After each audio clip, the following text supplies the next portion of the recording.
Thank you. All right. Come on in. Have a seat.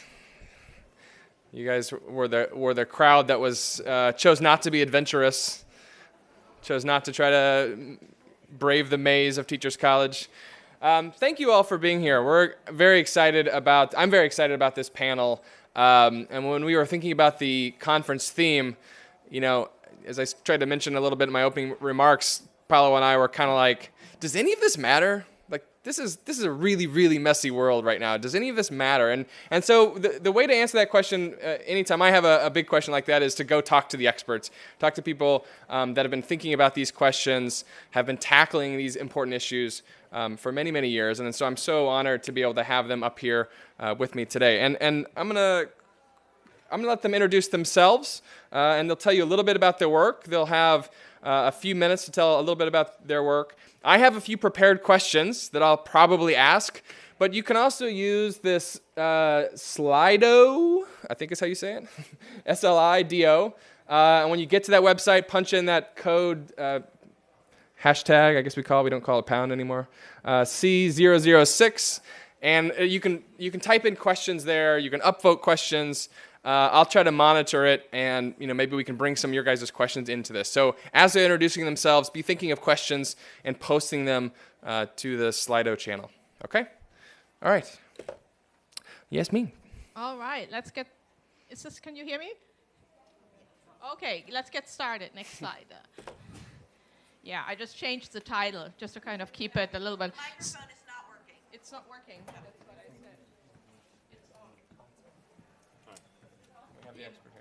I'll go here. Thank you. We'll do it this way. Okay, it's close to impossible to summarize everything, but probably most of you know me through the work of Scratch, which I did with Mitchell Resnick.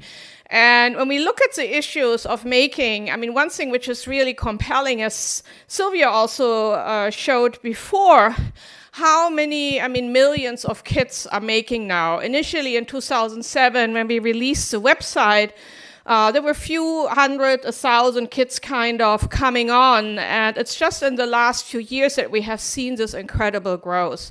And I think what happens when we kind of look at these communities, we're blinded by the sheer number of people who are there and are not asking the question, who is actually participating?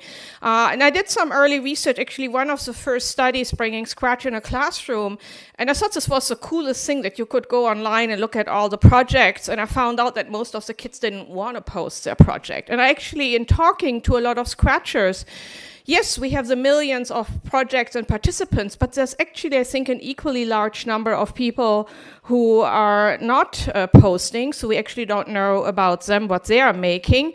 And then we also know on what is being made is not equally, equitably represented. 30 million projects and counting, but 10,000s of Halo projects, just a handful of kind of relevant. And we know from research we did in the Computer Clubhouse, for which actually Scratch was developed, it was not developed for classrooms, that context matters, and that Clubhouse, for instance, was in South Los Angeles, where the lowrider culture was very prominent. So a lot of the Scratch projects at the time represented this. So I think it's something important for us to kind of keep in mind, yes, making is great and millions of kids are participating, but also who is participating and what is being made in these kind of communities is important, because it signals to people who come to those communities on what they see, who is a member and not. So I've been doing this for quite some time, but over 10 years ago, I started looking at some other venues, and this is why I titled my talk kind of Making Across Materials. I started working with kind of textiles, wearables, electronic textiles, and it raises some really interesting question on what is being made, which is also brought up with the maker culture. If you think about all the electronics, robots, cars, and drones, and so textiles are soft, wearable, very different from what we associate with making, in particular, since we're also combining crafting and computing, two things which usually don't come together. And here again, we have great examples, same technology, Arduino, but what the community is making is very different, whether it's the electronics or the softs. And then we also have to realize that makers are part of multiple communities. In our work with American Indian communities in Arizona, yes, we get culturally relevant kind of content like this beautiful display of native plants. But then, Batman and Hello Kitty are part of that community as well. And those are not usually things we associate with kind of making. Likewise, when we're making, we see millions of projects, whether it's on sites, on Scratch, or even with electronic textiles. But I think there's also a big gap between the simple and the more advanced projects which are being made.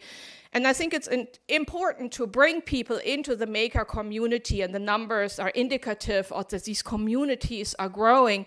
But we also need to create pathways to move beyond the initial kind of projects on what is being made. So a really short plug, because we're here to promote our projects. We just released actually a high school curriculum where you can do this also in after-school clubs and all kind of places on how to introduce a range of complex textiles, starting very simple. You get a material guide, you get a shopping guide, very important, on where to get all the stuff, a technical guide to go that. And then I want to conclude with making, with Sylvia already pointed out that for the last few years I moved into what I call making with wet stuff, so which is interesting because it's so different from most of the activities we associate with making. And a lot of things we hold true, the kind of hands-on, the immediacy of feedback, and all of that doesn't actually hold true when we move into the biological area. And here are just a few of the examples with Justice Walker, Deb Blue, and people here we have been working on for the past few years to make these activities more accessible. But I think they also help us to imagine what actually making is. Is it all about kind of getting stuff right away? Do we need the immediacy feedback? Should we value the process? When you work with biology, there's a lot of working with new tools, a lot of routine procedures, all the things we have to come to disassociate with making. So when we think about making in the future, I want to just propose, let's think about different materials, different communities and activities to be part of this repertoire. And I'm handing it over to Richard.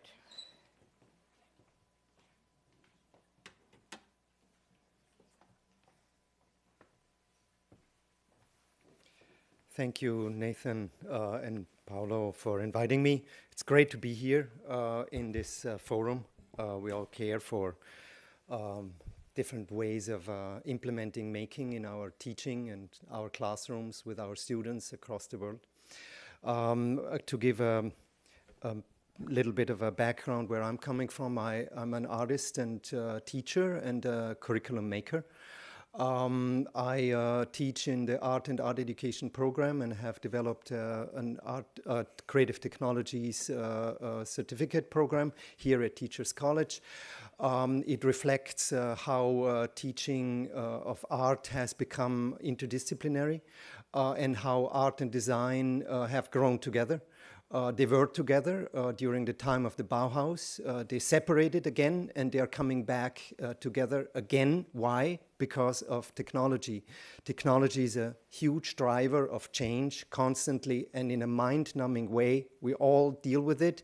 We all are having different stakes in this and are concerned about it and involved with it.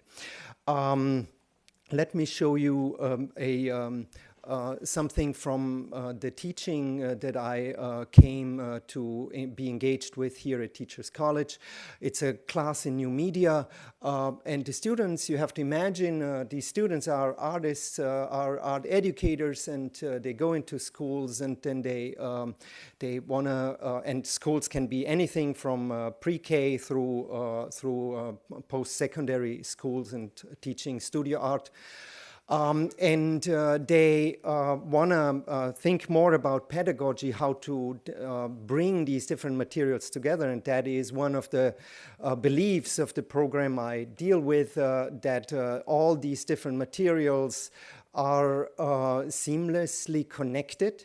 And that's a challenge for some art educators, because they are not so used to new materials, and none of us is an expert in the new materials altogether, and that poses a challenge, in fact, to all of us.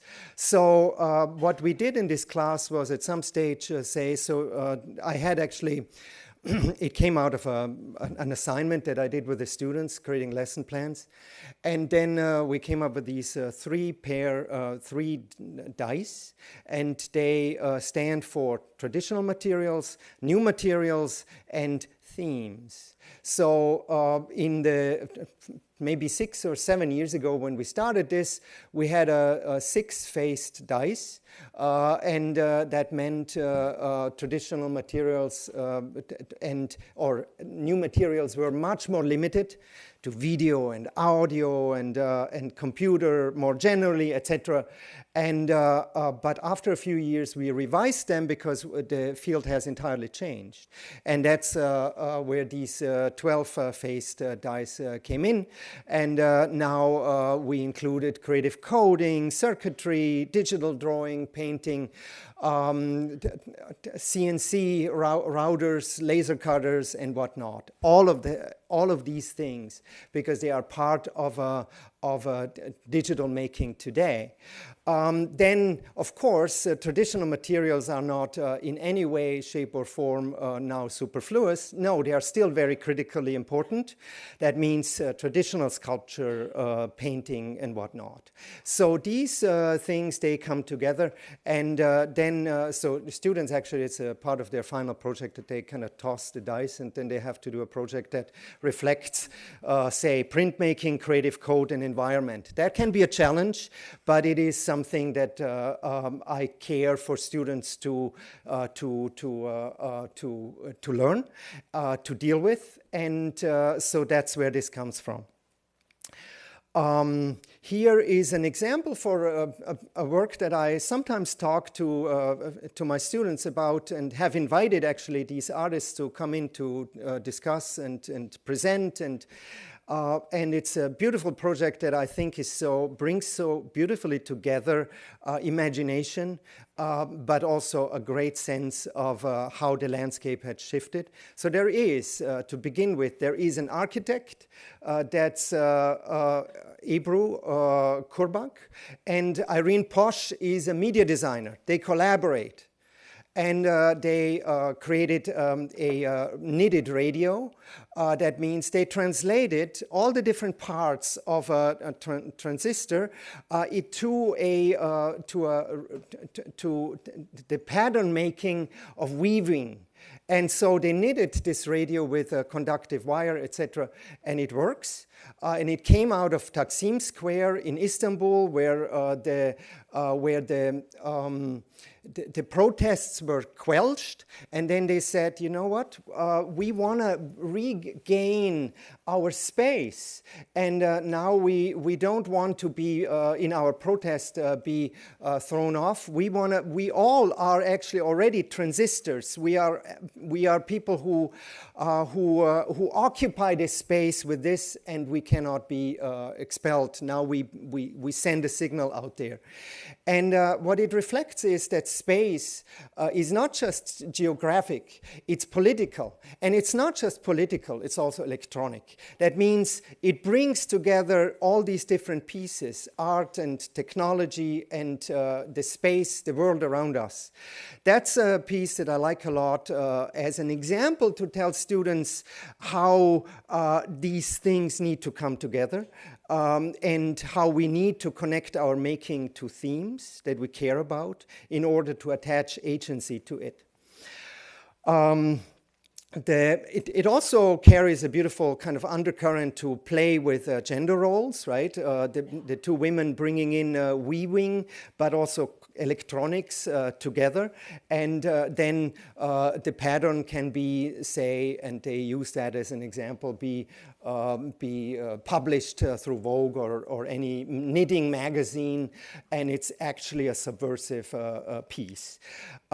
Here is the guiding principle for the curriculum development that I'm involved with are these 6 principles. I thought a lot about, as we revised our curriculum, to take notice of a changed field of art education that's much more interdisciplinary, that's much more hybrid, and where technology has changed what we teach and what we need to teach and what students want to learn and what students need to learn.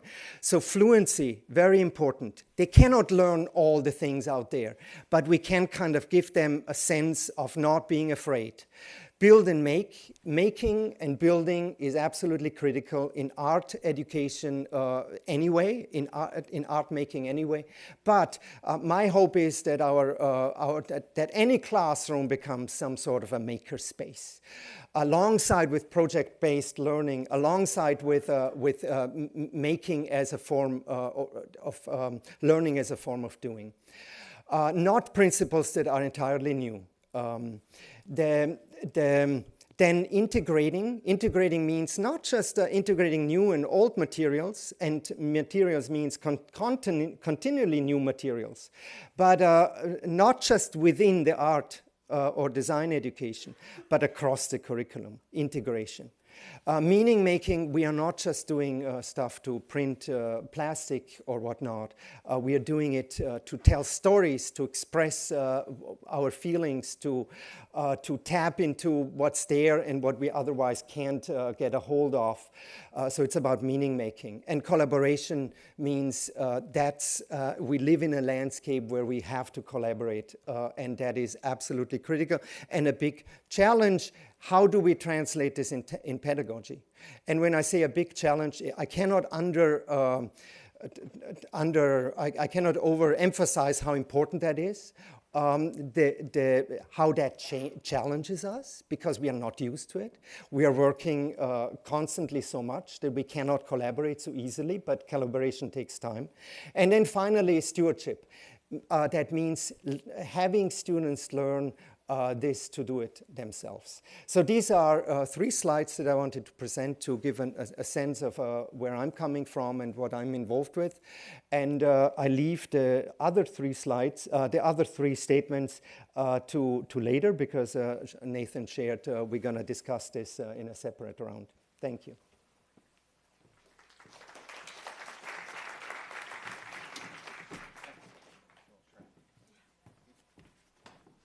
Good morning, my name is Edna, and I'm a science education educator at UNC Greensboro. My colleague Angie, that you'll hear from later, we have been working with youth in communities for the past several years, trying to figure out what it means to authentically work with youth in communities to co-create youth-focused, community-based making cultures that is the departure from what we typically see on Make magazine.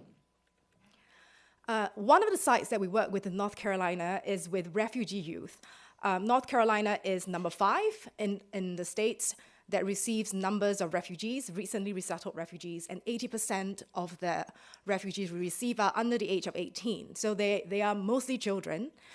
And when we think about who is making, what makes a maker, what we make for, and what happens because you make, considering the identity of refugee youth is especially fraught because they are bound by intense vulnerabilities that are particular in kind and in degree. So for the children that we work with, they have been persecuted for their entire lives. They have not had a kind of upbringing that solidifies a kind of culture or a sense of belonging or who they are. So that is the backdrop that we are working with. So we are very intentional in thinking about what equity and consequentiality when it comes to making means for refugee youth.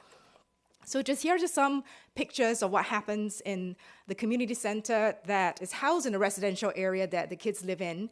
The first couple of years, we have about 40 children aged between 4 to 14, all crammed in a small space that for sure breaks the fire code. So the thing about making is that when you have a lot of children, right, with a big age group where you have 40 languages spoken and you don't speak any of them, making has a lot of accessibility because they literally are looking at you do something and they can follow along. So in that sense, we can say that, yes, there is access, right? There's that kind of access. But then what happens when you don't have the language to engage with them? You don't have the language to figure out what help do you need. So inadvertently, within that setting, I am perpetuating some inequities because the kids who can speak some words of English, those are the ones that get my attention. So what does that mean in that moment, right? When we're saying that here's a program, a making program that we are doing with refugee children. You can see from these pictures, in the moment, they're really happy. In the moment, they are enjoying themselves. And because there is a lot of toy insecurity in North Carolina, I don't know, I think it varies by state rules, but in North Carolina, one is not allowed to donate toys because of safety issues. There might be bits and batteries and whatnot. So while these children have loads of designer clothes that are being donated by people, there is a severe lack of toys, all kinds of toys from all age groups. So because we have been in that community for a number of years, I tutored there for 1.5 years to build relationship with them, so I know what was going on. And the kids were saying, can we make toys? Because we don't have access to them. So there you are meeting a need. And their making is also responsive to something that the youth themselves are telling us that they want to do. So again, when it comes to thinking about access to the kind of materials, right? We want kids to be able to, we have 60 minutes to work with them. They want a toy that they can bring home. That has limitations to what one can do, especially when you have age groups of 4 to 14. So here is another good thing about making, right? Low barrier, high ceiling. So there is some wiggle room there. You can sort of figure out differentiation for the different age groups. But again, that you are limited by what can actually take place in that small room and what it is that the kids can bring home with them that they can play throughout the week. So it can't be something that is terribly fancy or something that requires expensive materials.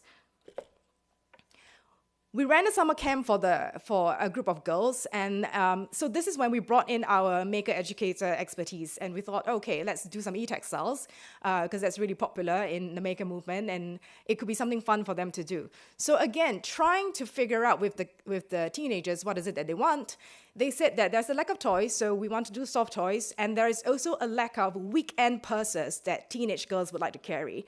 So people would donate backpacks because they have school in mind, but they don't necessarily donate things that they think young ladies would like, right? Regardless of who you are as a young lady, a refugee young lady would like weekend purses, why not? And so that also came out through long participation with them, trying to get them to articulate in a way that makes them comfortable that this is what they want to do. So we were also very flexible in the programming. This young lady you see had to babysit, so we got her to come with her toddler sister, and she ended up making a light-up soft toy for her sister. The other thing about making and equity and consequentiality for Angie and I is that how is making going to help make the lives of the children better now, right? So it's not something that you keep for the future, but it has to impact the quality of your life now. For the kids at this refugee center, they were saying that, this center is really important to us because it has the technology. It has 3 desktops. We don't have desktops at home. We have to come here to do homework. But this is a really stressful space because everything about this space signals to me that I'm foreign, signals to me that I do not speak English, signals to me that I need help. And so there is this oppression, even though this is a space that values them, this is a space that wants to help them assimilate, right? So the trope is assimilation because they are trying to become legitimized, right, with their status as refugees. So what one group of teenage girls did through a course of 6 months was to figure out how can I push back against this oppressive atmosphere in this space as supposed to help me by making something that signals that, hey, maybe this space belongs to me. Right? And so they ended up building a piece of electric art that took 6 months to conceptualize and to create because they weren't sure what it is that they wanted to say. And the narrative and the impetus and the motivation and the idea that they wanted to do this solidified throughout the 6 months. And so in the process, they also deepened their STEM expertise. They had to learn about circuitry. They deepened their making skills repertoire. And you could see from the pictures how they went from, lithium batteries to batteries that were rechargeable and the sophistication of the circuitry increased. They also learned to solder, they learned about resistors, and they learned how to make switches, right, with accordion, cardboard, and metal brads and simple things that they will have access to. This is the final piece of artwork that now hangs on the wall of the community center. This is the only piece of artwork that is not a vocabulary sheet or not a map of the world or not a, how do you do in English? And this is what one of the girls said, like, you know, the big red one is us, it's my family. People are coming, nobody's leaving. I want to be part of the space. I want to be part of me. I want to expand my world and still be me. So I think this speaks very powerfully to what it means to think about equity and consequentiality when we work with kids who are very vulnerable and who are unsure of who they are and who they want to be, but to always have that in our mind in thinking about making with equity and consequentiality in mind. Thank you.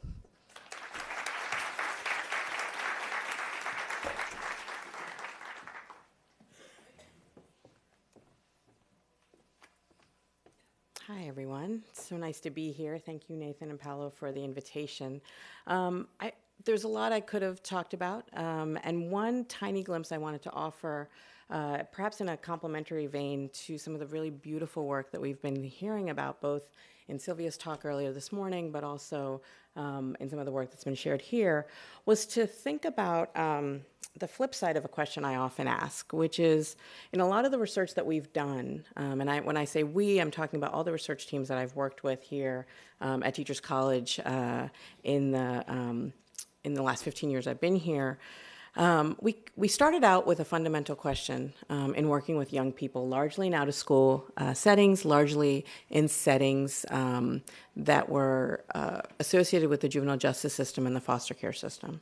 But we really wanted to ask a question that didn't center on what was deficit about them, but rather to bring a kind of what is happening question. And so we were really interested in their practices of knowing. And what were the ways they were making themselves known, not just in terms of receiving the world around them, but in terms of making their own way. And in doing so, that they were creating spaces, that they were making relationships, that they were articulating what they want to see in the world by being it and acting it. And so I would go around with my research team and share some of these great artifacts, a few of which I'll share in a couple of slides. And one question they kept asking me was, okay, that's all fine and great. You were doing this in an out-of-school setting. You were doing this in an alternative school setting. You were doing it in these settings where we're not having to have all the exigent issues that teachers are dealing with, that social service agencies are dealing with. That's great that you all were able to do this, but what's the reality? What are the legs of this for actual people who work with actual kids?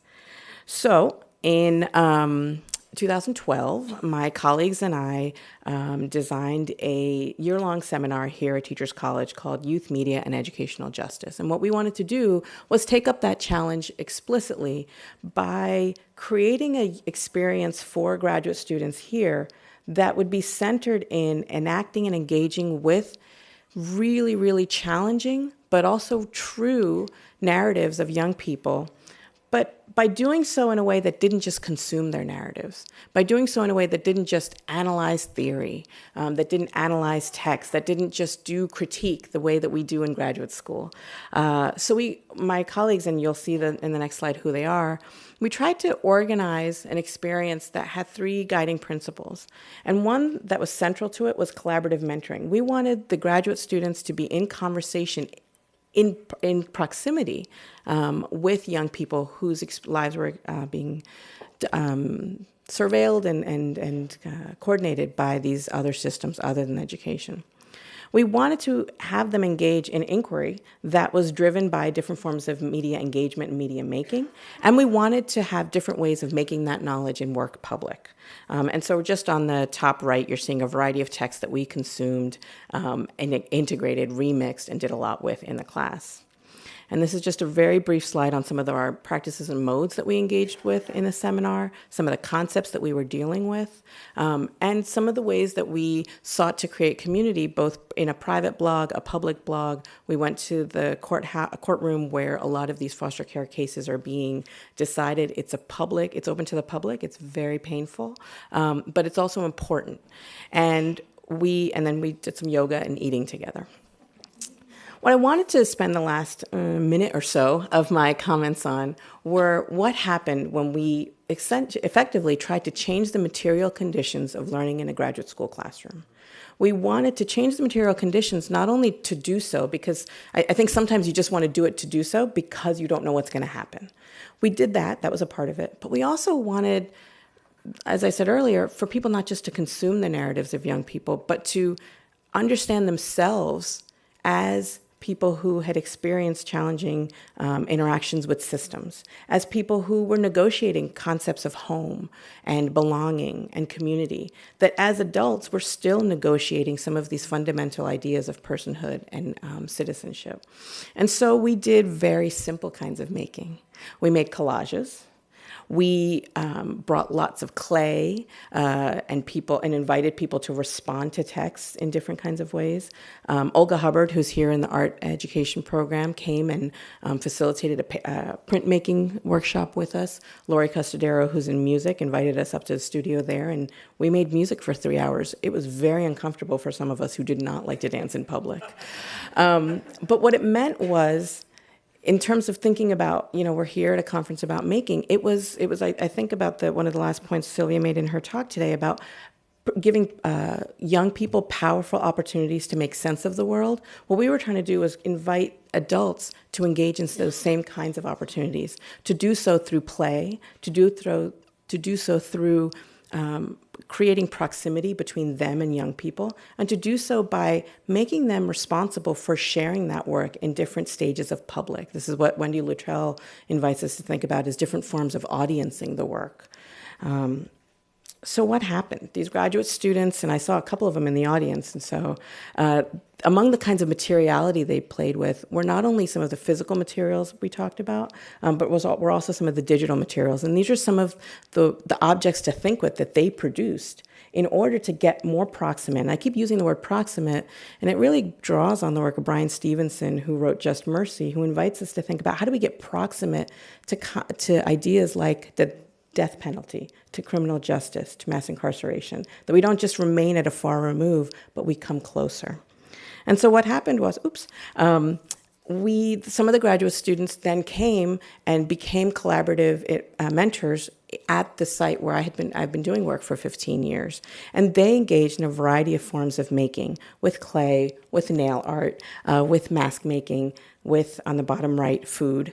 And what we saw, and I'm happy to share more about this, was what happens when relationships started with a position of how are you making yourselves known, how am I making myself known to you, and how are we making together?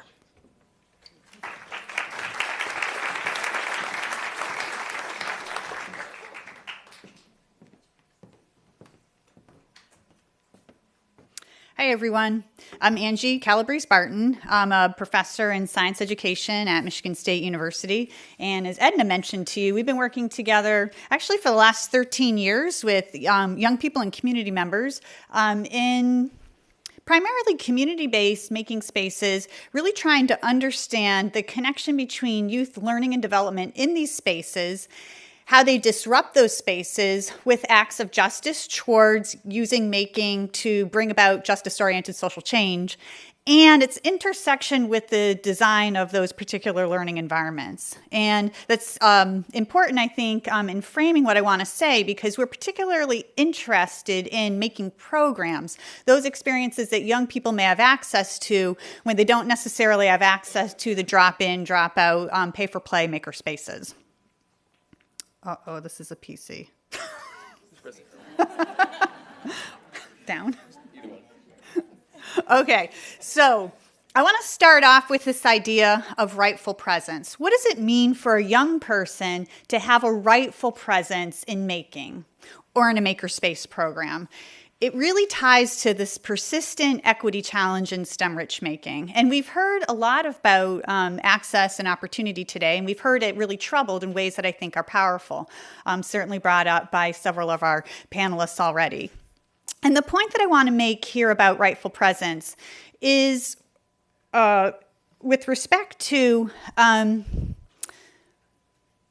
what does it mean to belong in a space where youth are valued for who they are and not who they should be, where the practices of that space work towards disrupting and restructuring power dynamics in the classroom, in STEM, in making, and in society. And so this really pushes us to think about access and opportunity really differently. Because if we're just bringing young people into a making space or a making program, then we may be asking them to work within the social order that's already present there. Or even if we're working to understand and value the making practices that may be happening in their families and in communities, if we're still kind of encapsulating them into this master dominant narrative of what making is and not trying to disrupt that narrative through the acts of justice that young people engage in, then they really are not gaining a rightful presence in these spaces. And so one of the things that we've been really trying to do is to look really closely at those small acts of justice that young people are engaging in ongoing ways through their making work to make sense of how pedagogical practices within maker programs and the design of these maker spaces and maker programs can support a more rightful presence for young people, especially young people of color and young people from low-income communities. So this is just a quick heuristic where we're just trying to illustrate where we take a cultural lens to making sense of activity within making programs. And what we've been trying to do is to identify those moments that open up opportunities for developing a rightful presence. We don't think that a rightful presence just all of a sudden happens, but it's this gradual cumulative process that has many disruptions along the way. But we're also really interested in making sense of those moments where pedagogies or practices are taken up that shut them down. And what does that mean, for whom, and why, and the kinds of making that happens. And so what I want to do is to just walk you through one example of one pedagogical practice that we think opens up rightful presence for young people in making spaces. And so these practices are enacted across scales of activity, so they take place in the moment, but they build together over time. They're also informed by a set of justice-oriented commitments that undergird that practice, and they work towards, as I was mentioning, rightful presence.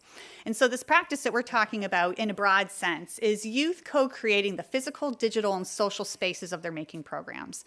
And I'm going to talk through an example that involves both our Great Lakes Science Center makerspace and our Great Lakes Community Center.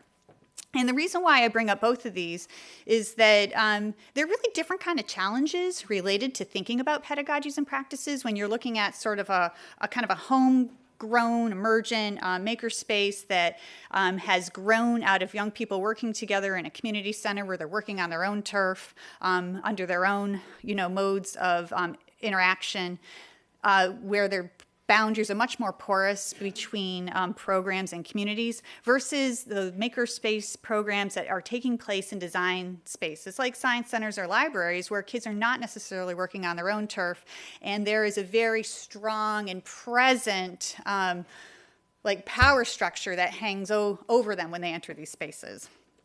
And so this practice, which we call Youth Creating Physical, Digital, and Social Making Spaces, is undergirded by a pedagogical stance that youth cultural assets matter, an institutional commitment that we're going to provide this support, space, resources, and time for youth to enact meaningfully, and that intentionally work towards disrupting dominant power relations. And so what I have, this is kind of a busy slide, but what I was trying to represent in this slide is that these are kind of cumulative. So if we look at the Great Lakes Community Center, we can see that, where am I trying to go with this?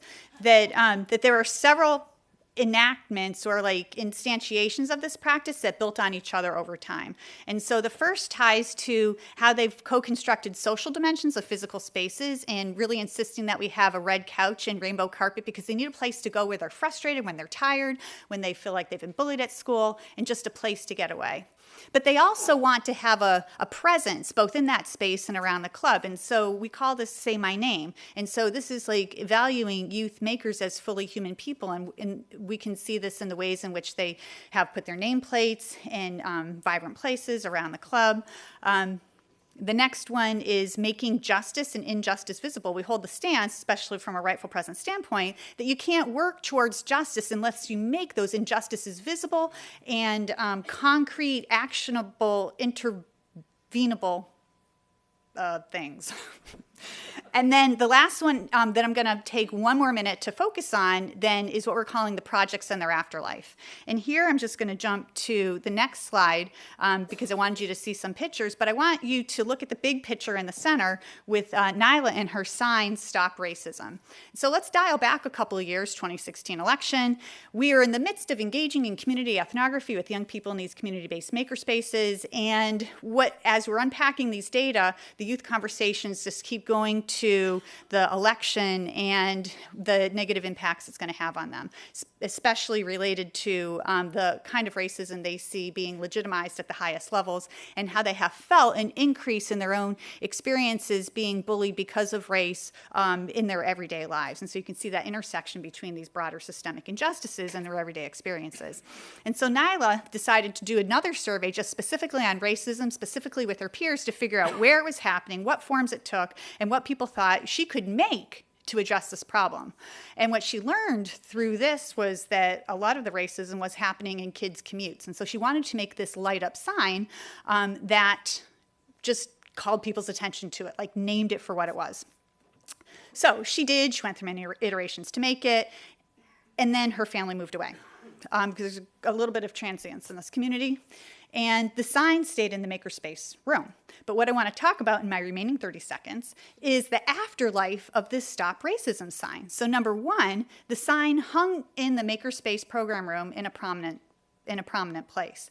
The young people in that program in that year and the following year and now into this year start to move the sign to different places when they feel attention needs to be called to it in different spaces. So you can see that breaking down of boundaries between the maker program and other spaces in the community center. But kids have also taken up the sign. One example was one girl. There was just a lot of stuff going on that day at school. She grabbed the sign and she did like a Stop Racism dance. I can't really do it very well. And so that's like creating new boundaries that create, or breaking down boundaries to create new dialogic spaces. But because her sign hangs in there, her presence remains in that room, even though she's now down living in Texas. And so we can see the importance of this Stop Racism sign playing out in its afterlife in ways that create porosity between the digital, social, and physical spaces of making. And so I'll end with that. Actually, I'm going to end with a quote, and that is because I love this quote. It's in our book on STEM-rich making, Edna and I have with Teachers College Press, and Yasmin wrote the foreword, because I feel like it captures where we're trying to go with this. I feel like it will be super cool. People will love it. They'll say, "Who made this?" It was me. Then they'll ask me, like, the tiny person always in the background did this? I'll say, yeah, I did that. This girl knows how to have fun, how to get down, and smart when she really needs to. She could make the world a different place and help everybody else learn how to have the type of fun she has and stuff. Little kids can do ginormous work.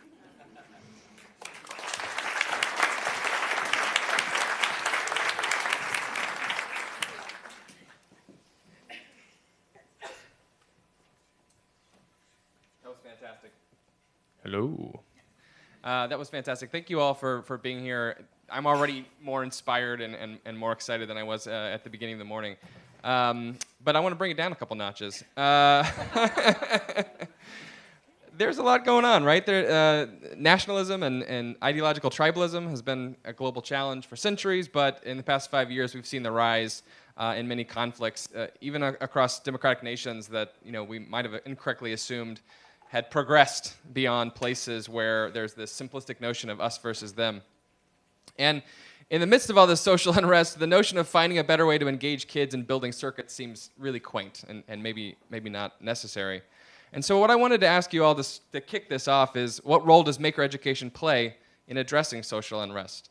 Does maker education matter when white nationalism is once again becoming normalized in the US?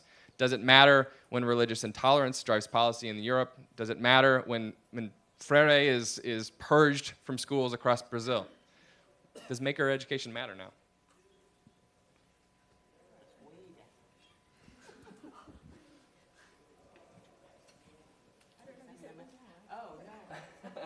I just said Nathan brought us way down. I guess I'll just maybe recap one point that I made in my remarks, and that is maker education matters if we let the young people make it matter in ways that disrupt these systemic level injustices that you're describing.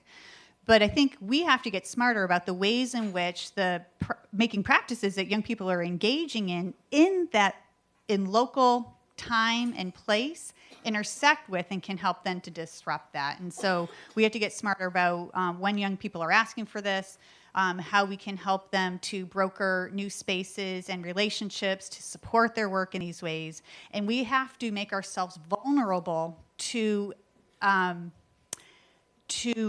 renegotiating our own understandings of who we are in these spaces as well, if we are going to sort of reorient the ways in which power may play out. So one little story. Some of the fieldwork I've done, I mentioned, has been at an alternative to incarceration program. This was early on in some of the work we had been doing. And I was interviewing one of the young people there. This is a program where if you get arrested, you go there, you spend 6 months attending this program. And whereas the larger frame of corrections ed and juvenile justice might feel very heavy, and we are arresting way too many people too often, all true, this program served as a really interesting oasis, so much so that the young people would keep coming back even when their official time of being there was up. And one young man talked about one of the teachers who was there, and he said, he is so funny, he's just, and so he told the story of one day he went in, I think one of the first days he was in this teacher's class, and the teacher just all of a sudden had them start singing this absurd song. And he said, okay, you three, you just say peanut. And these are 18, 19, 20-year-old young men.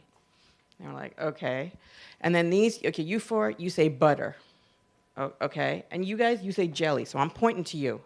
And so they start engaging in this chorus of peanut butter jelly, peanut butter jelly, peanut butter jelly. And about 7 or 8 rounds after this, the teacher apparently just started laughing maniacally. So I interviewed the teacher about this. I said, tell me what happened. He was like, oh, man, let me tell you. That was so funny. And I said, were you just making fun of them? He's like, no, no, no. Because if I can get them all to be engaged with each other, then I become the object of their shared derision rather than the stuff that keeps them from finding a common way of being in the classroom. And he went on to talk about his pedagogy of the absurd. And I think about what Angie just said about galvanizing the energies young people have. And how can we do that? And I think one of the things we've tried to do a lot is really attend to the ways that educators are engaging in the absurd, are engaging in play, are engaging in modes of engagement that are not obvious, that seek to really understand and value who young people already are. And so if I already understand that you have something valuable to say, I'm not going to tell you have something valuable to say. I'm going to show you by just breaking the whole norms of what we're trying to do. So I love that story.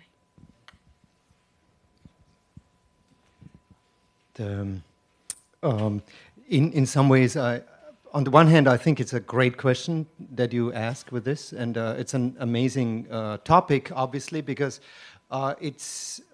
we need to talk about these things. We need to kind of keep tossing our minds around these difficulties that we face in education.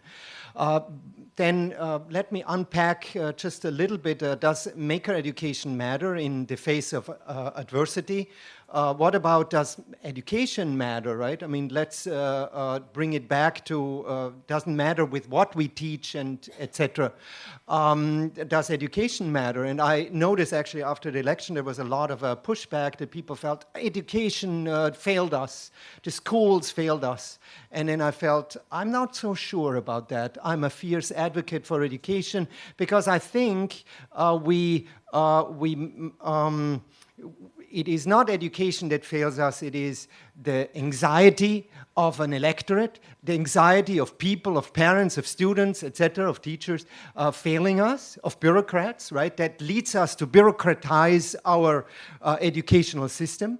And so to bring it back to education, it absolutely matters on every level that we are involved with. And otherwise it would be absurd in a different way. Absurd, can we not use music anymore in the face of a crisis? Can we not write poetry anymore because we are facing a crisis? Well, we are dealing with entropy every day. And now we are dealing with more entropy every day, but it cannot let us down. And so that's... and education matters greatly. I'm going to ask another question that I think is connected to many of the issues that many of you have brought up over the past few minutes here. As a political education is rife with power negotiations. It's often easy to assume, and I think we mistakenly assume, that making or constructionism more broadly, magically addresses any sort of power imbalances. If it's a makerspace, everyone is equal, right?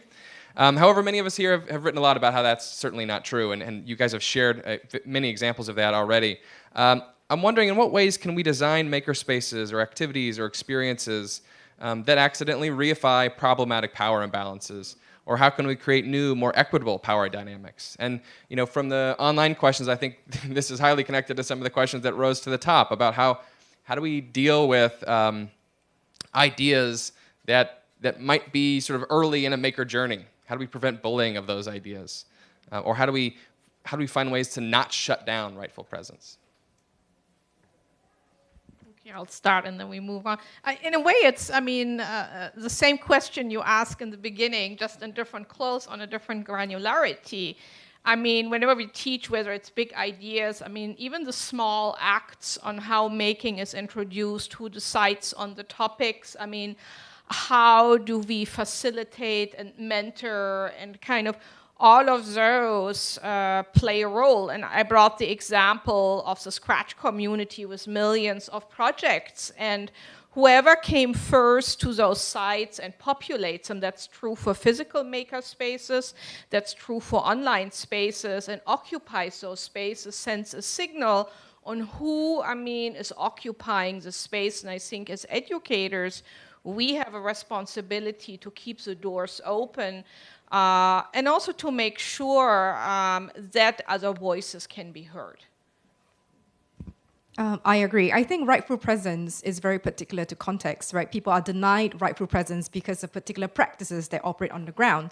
So that is sort of linked to your first question, Nathan. Freire is being pushed out in Brazil. Freire is not being pushed out in the spaces that we occupy, hopefully, right now, right? So that while there is systemic oppression, it doesn't mean that the oppression is homogeneous. It means that it is widespread.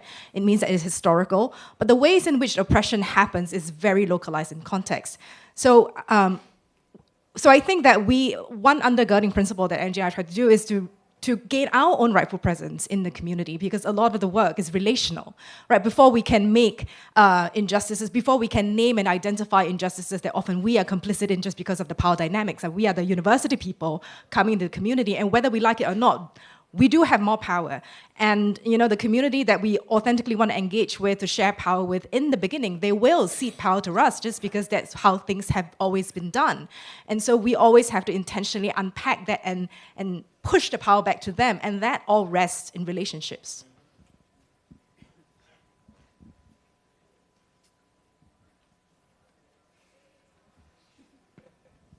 Do you want to go on to the next question? Sure, that's one more.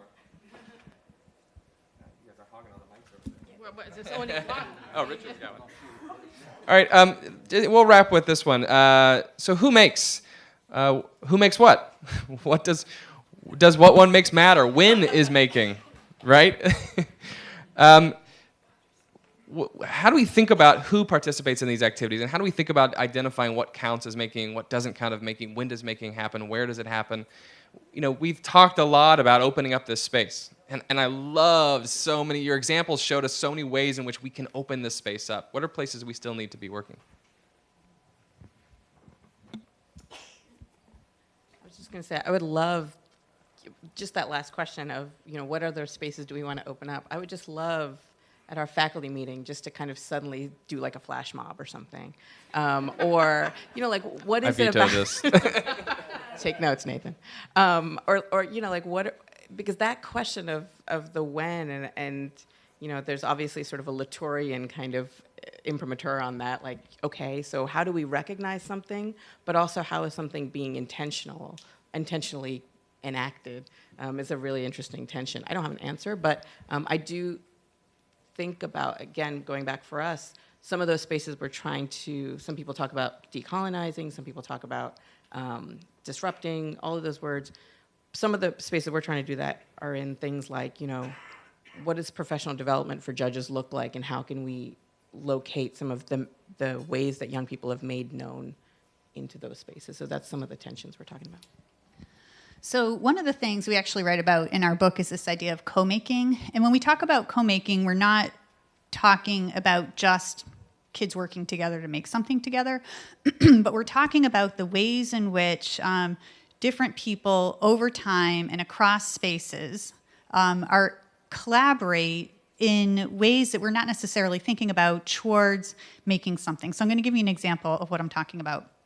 And this takes place in a school, because I think this can be done in school settings. In a STEM classroom where teachers have to teach engineering now. And so we've been working with these teachers to engage in sort of a maker-driven stance on what this could look like. And one group of girls, actually 2 white girls, both monolingual English speakers, one a recent immigrant, decided that they wanted to make a friend board that would light up when it was cranked, and people would be asked to crank it when they made a new friend across cultural and linguistic boundaries. And eventually this was going to hang by the office in the front of the school. And on their board, which was beautiful with all these different colors, they had these gold ribbons that people could get when they made a friend. They had suggestions for how people might make friends, like sit down with somebody you don't know and share your snack at lunchtime, because the cafeteria is the main place where a lot of the bullying happens. Well, they came to this idea because they attend a school that serves the refugee center in their city. And they felt like the amount of bullying of the youth from the refugee center, immigrants and refugees, was just exponentially increasing. And they wanted to solve this problem using their design challenge in their engineering classroom. And so while it was their idea, they then felt they had to go around and talk with people around their school to get their views on like where it was happening, what strategies they might use. They had to go around and get different people to help them because they needed things written in all the 21 languages of the school. And then they ended up talking to teachers and parents, because they realized that even if we made friends, that those friendships may not last if our parents don't let us get together in these other spaces. And so that also, we can see the ways in which these contributions cut across time and space and power dynamics in ways that break them down and challenge us to think about who's making, where is that making happening, and why is that making happening. Thank you all again for attending this session. We're out of time. Please, though, find these brilliant scholars and talk to them more about these issues and about your own work. But can we take a moment to thank them?